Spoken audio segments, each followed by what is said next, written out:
Okay, I've got 2 pieces of fabric, 9 by 7.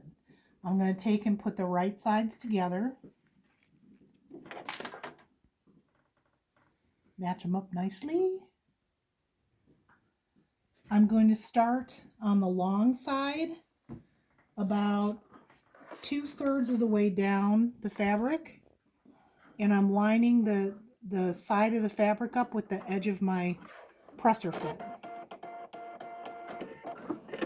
Okay, see how it's lined up?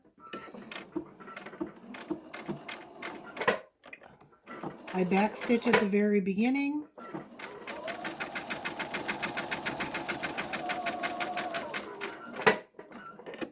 I keep the needle down, turn the fabric, and see I'm still lined up with the edge. But before I put the presser, see how the presser foot's not down? Before I put the presser foot down, this is one of my ties. And see, this is what the serger does to the edge. So I take the tie and kind of slip it in there like that. And then I line the fabrics back up again nice and neat. And the tail, I just pulled it through too far. I leave just a little tiny bit hanging out. The tail I leave towards where we started right here. Make sure everything's lined up. Continue on down this side, over, back up, and over again.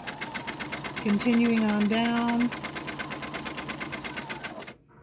till I get near the edge again. Take another tie. I slip it in, leaving just a little bit hanging out.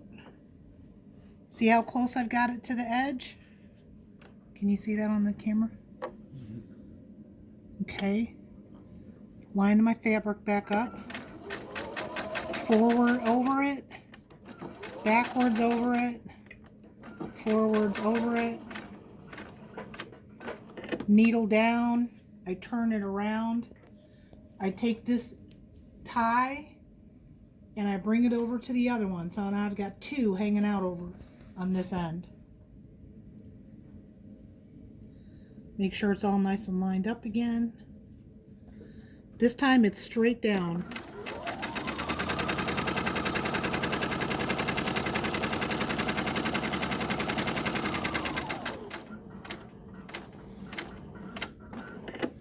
Needle stays down, turn it around, get my 3rd tie, and I slide it up in there. And I even will take my little scissors and kind of poke it up in there next to the needle. And see, I've got the 3rd tail hanging out here, so now I've got 3 tails hanging out. Forward,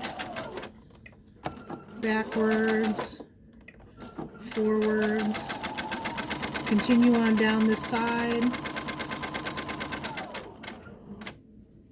till I get near the end. I take the 4th tie, I take the 4th tie and I slide it in there.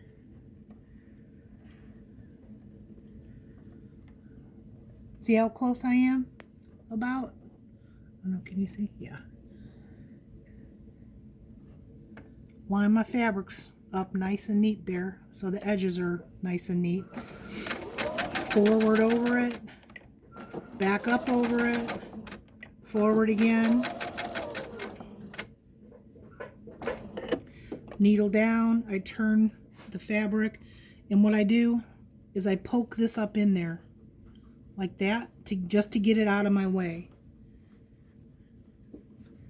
And then I line these fabrics up, and keep in mind where I started here, so I'm going to end about right there. So I'm just sewing straight to about right there, back up. Mine has an automatic thread cutter, cut the threads. So then I'm going to cut the corners and this little extra bit off.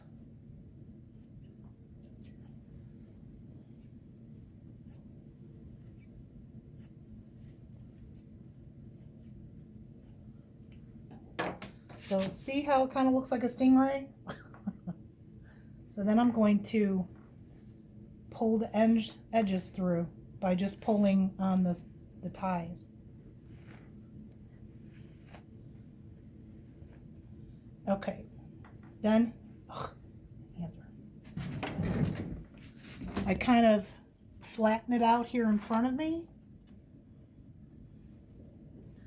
by finger pressing it, which just means I'm kind of pressing it with your fingers. Here's that opening, and I'm kind of press it down. Doesn't have to be perfect. None of this is perfect. Okay, can you pause it? No stopping or pause? No. Okay, pause. Okay, so now I'm at my iron. This is an odd looking iron, I know, for you guys, but this is called an easy press, and it's for making t-shirts and stuff, but it really does well with this fabric. So I'm just pressing it flat, turning it off. See how it's nice and flat? Okay, now pause again. Okay, I pressed it, so now I'm back at my sewing machine, and I'm going to do the top stitching. Here's that opening still there, but when I do the top stitching, it'll close it. Get my thread out of the way. I'm starting out in reverse, see the lights on? And I'm lining up with the inside. See, I'm not lining up here. I'm lining up here on the inside of the presser foot. I'm going to go backwards a couple of stitches, and then I'll go forwards, and I'm just keeping the edge of the fabric lined up with the inside edge of the presser foot. Turn.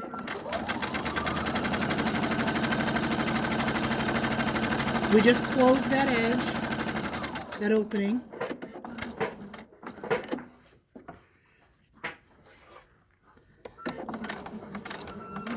Sometimes when you first start, because there's kind of a bunch of material in the corner, you have to help it a little bit or it'll get stuck right there in the corner. Keep going along the edge. One more.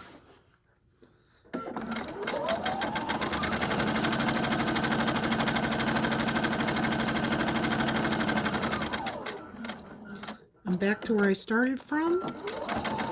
So I am back stitching and cutting my thread and trimming my little tails on the front and the back. Okay, now here's where we do the pinch pleats. These are the clips that I use. You could use anything. You could use pins, but I try not to put too many holes in the fabric, but you can use anything. You could use a chip clip. Okay, so what I do to make these pleats, can you see? Okay, is I fold it this way down about a third, maybe just a teeny bit more, and then I fold it back on itself. So see how it's pinched and folded over. I put one clip on. I check out the alignment and make sure it's, relatively even, and put the other clip on. Now, if you look, sometimes the back doesn't line up exactly perfect. Don't worry about it.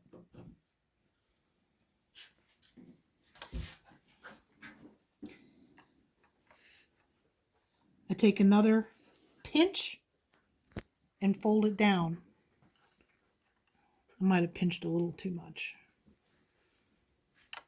Fold it down, put in the two clips.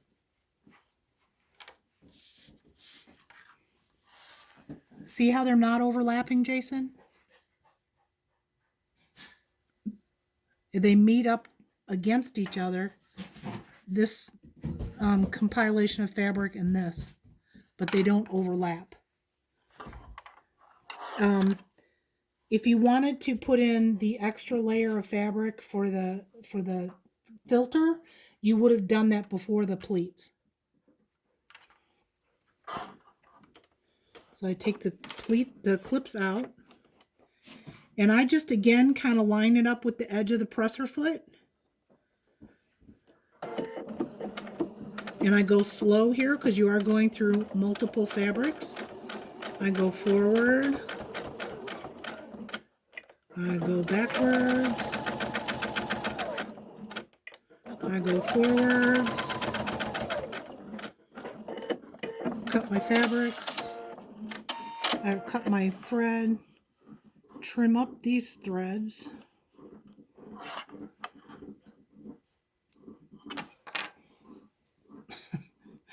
And then I go to this side. Take off my clips.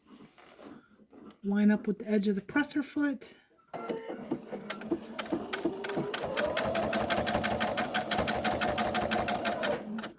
One, two, three, trim, clip, clip. Mine are reversible, so you can wear it this way, or they could wear it this way. Okay, Jason, what I was talking about, chunky yarn, this is chunky yarn. See how thick it is? Compared to like a regular yarn, which I don't have any right here. I want to show you what batik fabric is. That is a batik. Walk with me. Excuse the mess. I've been doing a lot of sewing. That's a 1905 sewing machine. This is my stash of fabric. Yes, I know I have too much. This is a batik. See how it kind of looks like watercolors? Batiks are very noticeable by that watercolory look. All right. Bye.